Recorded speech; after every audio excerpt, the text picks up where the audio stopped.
ये 63A क्या है? ये बाउंड करता है कि आपने अगर एक पॉलिटिकल पार्टी से आ गए हैं तो फिर आप उस पॉलिटिकल पार्टी के साथ जुड़ के रहेंगे और उसके डिसिप्लिन के पाबंद रहेंगे। अगर एक बंदा दूसरी अपनी पॉलिटिकल पार्टी से इख्तलाफ करते हुए किसी और पॉलिटिकल पार्टी के बंदे को वोट दे दे या उसके हक में चला जाए असम्बली के अंदर, तो वो फ्लोर क्रॉस कर रहा है, या वो वहाँ से उठ के दूसरी पार्टी में मिल जाए तो वो फ्लोर क्रॉस कर रहा है, तो फ्लोर क्रॉसिंग की उस पर फिर वो सज़ा जो है वो लगेगी। उसका जो पार्टी सरबराह है वो एक रेफरेंस लिखेगा, एक लेटर लिखेगा टू द इलेक्शन कमीशन कि इसने फ्लोर क्रॉस किया है तो इसलिए इसको डीसीड कर दिया जाए। फैसला होता है जो अक्सरियती फैसला होता है, उसके फिर कोई एक जज उसको ऑथर करता है।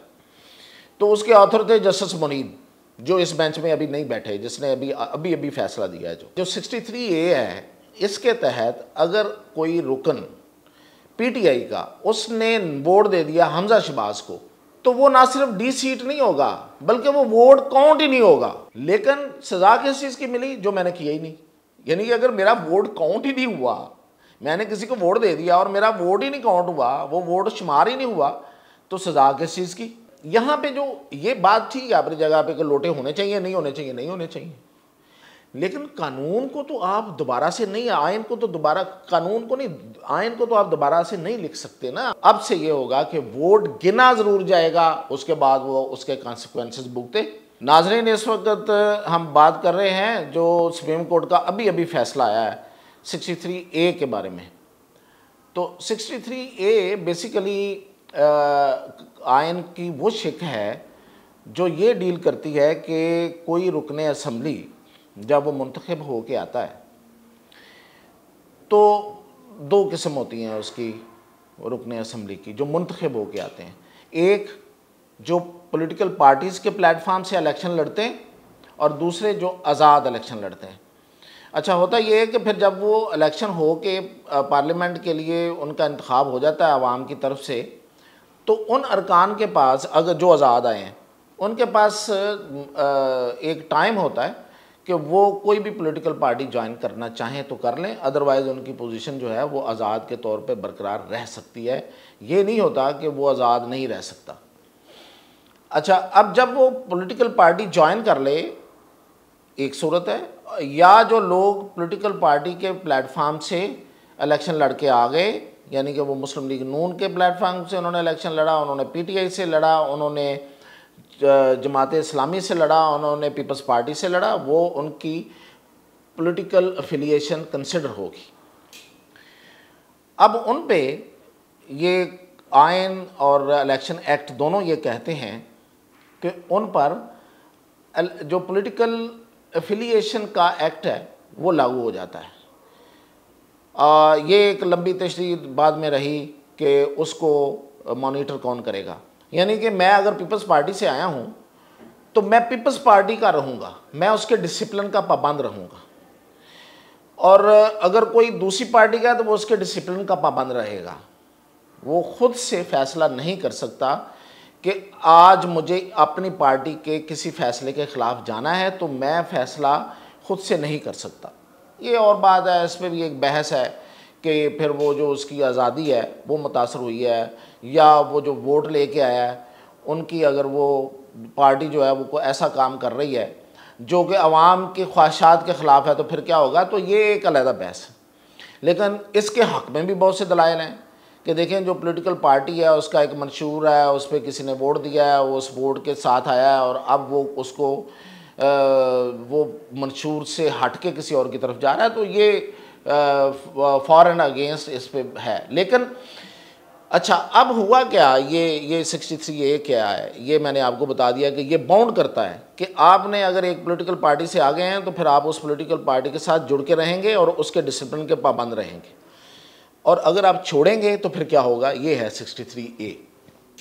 अब इसमें जो पहले से जो आयन में ये शिक मौजूद थी वो ये थी कि जी, अगर एक बंदा दूसरी अपनी पॉलिटिकल पार्टी से इख्तलाफ करते हुए किसी और पॉलिटिकल पार्टी के बंदे को वोट दे दे या उसके हक में चला जाए असम्बली के अंदर, तो वो फ्लोर क्रॉस कर रहा है, या वो वहाँ से उठ के दूसरी पार्टी में मिल जाए तो वो फ्लोर क्रॉस कर रहा है, तो फ्लोर क्रॉसिंग की उस पर फिर वो सज़ा जो है वो लगेगी। तो वो क्या है, वो है कि वो डी सीट हो जाएगा। उसका जो पार्टी सरबराह है वो एक रेफरेंस लिखेगा, एक लेटर लिखेगा टू द इलेक्शन कमीशन कि इसने फ्लोर क्रॉस किया है, तो इसलिए इसको डी सीट कर दिया जाए। ये क्यों था? ये इसलिए था कि हाउस के अंदर हॉर्स ट्रेडिंग को रोका जाए। हॉर्स ट्रेडिंग क्या होती है कि आप एक पार्टी से बंदे जो हैं वो ख़रीद लें या लालच दे दें या किसी भी तरीके से आप उनको अपने साथ मिलाएं और उनका वोट हासिल कर लें, जबकि आपकी अपनी वो स्ट्रेंथ नहीं है। आप जो स्ट्रेंथ डायरेक्ट लेके आए हैं उसी का इस्तेमाल करें। दूसरों की स्ट्रेंथ का अगर आप इस्तेमाल करेंगे तो जाहिर है दो ही सूरत हो सकती हैं कि या तो आप उनको लालच दे रहे हैं या उनको आप ख़रीद रहे हैं पैसे देकर, तो आप उनका वोट ले रहे हैं, तो ये नहीं आप कर सकते। तो ये हॉर्स ट्रेडिंग को रोकने का था। अब इसमें मसला कहाँ पे बना, ये तो मैंने आपको थोड़ा सा वो तकनीकी सा बता दिया, थोड़ा बोरिंग होता है। बोरिंग से निकलते हैं। हुआ ये कि ये हमजा शहबाज जो हैं, ये मैं आपको 2022 के एंड की बात बता रहा हूँ। हमजा शहबाज जो हैं वो पंजाब असम्बली में सीएम बनने के लिए सामने आ जाते हैं और जो पीटीआई है उसमें से एक ग्रुप 20 लोगों का वो उनको अपने साथ में लाते हैं। अपने उनके जितने नंबर थे उनके हिसाब से वो वोट अपने ज़्यादा कर लेते हैं और सीएम बन जाते हैं।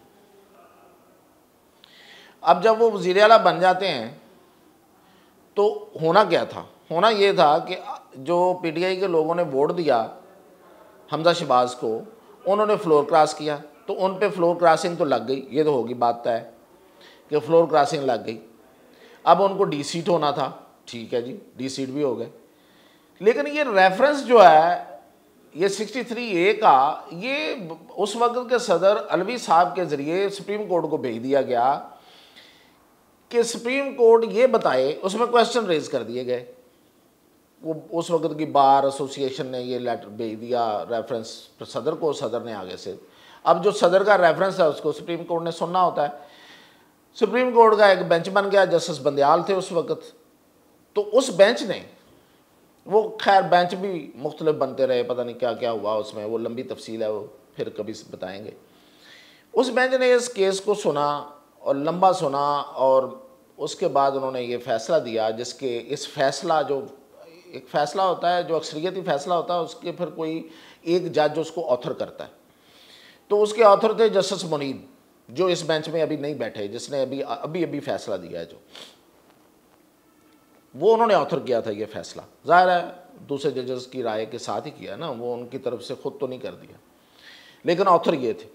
उसमें उन्होंने लिखा कि जो 63A है, इसके तहत अगर कोई रुकन पीटीआई का उसने वोट दे दिया हमजा शहबाज को, तो वो ना सिर्फ डी सीट नहीं होगा बल्कि वो वोट काउंट ही नहीं होगा। यानी मैंने अगर पार्टी डिसिप्लिन की खिलाफ वर्जी की है तो मेरी खिलाफ वर्जी तो हो गई, सज़ा मुझे मिल गई, लेकिन सज़ा किस चीज़ की मिली? जो मैंने किया ही नहीं। यानी कि अगर मेरा वोट काउंट ही नहीं हुआ, मैंने किसी को वोट दे दिया और मेरा वोट ही नहीं काउंट हुआ, वो वोट शुमार ही नहीं हुआ, तो सज़ा किस चीज़ की? तो सुप्रीम कोर्ट ने कहा कि वो वोट काउंट ही नहीं होगा, यानी कि वो गिना ही नहीं जाएगा।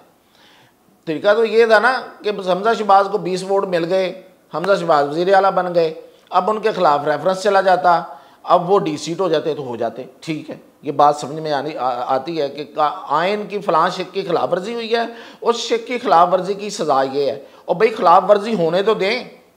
सुप्रीम कोर्ट ने उस खिलाफ वर्जी को होने से ही रोक दिया, यानी कि जो आपने काम किया ही नहीं उसकी सज़ा आपको मिल गई। वो जो 20 लोग थे, आपको याद होगा, फिर बाद में उनका इलेक्शन भी हुआ था और वो इलेक्शन जो है वो मोस्टली पीटीआई ने जीत लिया था, और वो बहुत बड़ा एक उस वक्त नून लीग के लिए एक बहुत बड़ा एक तमाचा भी था कि देखें आपकी तो, आप तो कहते हैं कि हम अपोजिशन में हैं और हमारी बड़ी पॉपुलैरिटी है और हुकूमत अनपॉपुलर हो गई है, तो ये हालत है। तो लोगों ने लोटों को दोबारा जो है वो रिजेक्ट कर दिया। लोटे कहलाते हैं ना फिर जो बंदा उधर चला जाए, ये भी एक इस्तिलाह है हमारी सियासत की। लेकिन यहाँ पे जो ये बात ठीक है अपनी जगह पे कि लोटे होने चाहिए, नहीं होने चाहिए, नहीं होने चाहिए, लेकिन कानून को तो आप दोबारा से नहीं, आयन को तो दोबारा, कानून को नहीं, आयन को तो आप दोबारा से नहीं लिख सकते ना, अगर आप पार्लियामेंट में नहीं बैठे हुए। तो जो जज थे उन्होंने बैठ के ये लिख दिया जो कि कानून आयन में मौजूद ही नहीं है, तो लिख दिया कि वो जो वोट होगा वो गिना ही नहीं जाएगा। तो एक तो उन लोगों को बेचारों को सज़ा मिल गई जो उन्होंने काम ही नहीं किया था। एक तो ये इस कानून की सबसे पहली जो उसका नतीजा निकला, और दूसरा ये कि आइंदा के लिए कोई वोट ऑफ नो कॉन्फिडेंस जो है वो कामयाबी नहीं हो सकती, ये आपने उसका दरवाज़ा बंद कर दिया। तो ये था असल में, ये इस पे बड़ी बहस चल रही थी एक अरसे से कि क्या दो बातें थीं कि एक तो आपने ये ऐसा काम किया जो कि खिलाफ आइन है, दूसरी बात ये कि आपने आइन को तहरीर कर दिया, खुद से उसमें इजाफा कर दिया। तो क्या अदालत जो है, सुप्रीम कोर्ट है, उसके 4 जज या कोई भी बेंच का अक्सरियती जज, मतलब 5 का है तो 4 या 3 मिल के अक्सरियती हो जाता है, 10 हैं तो 6 हो जाते हैं, 5 हो जाते हैं, 6 और 7 हो जाते हैं, तो वो किसी कॉन्स्टिट्यूशन किसी शिक को दोबारा लिख सकते हैं, उसमें इजाफा या कमी कर सकते हैं? नहीं कर सकते।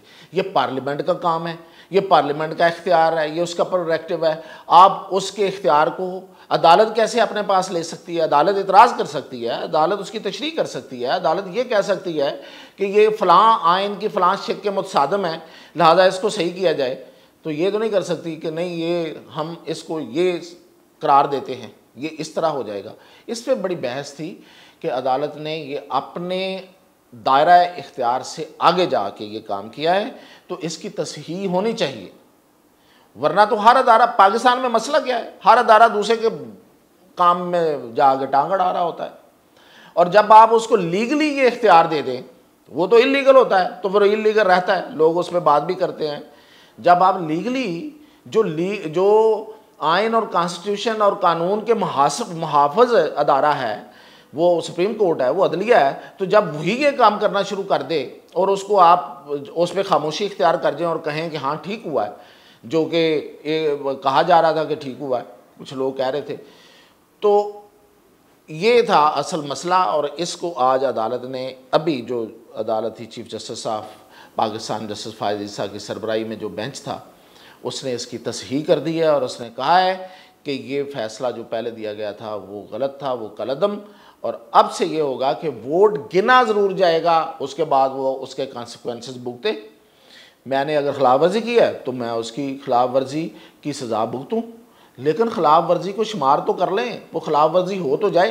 तो ये थी असल में स्टोरी जो अभी तक मैंने आपको अपडेट दिया है। तो मज़ीद अपडेट पॉलिटिकल और बाकी चीज़ों पे कुछ देर बाद।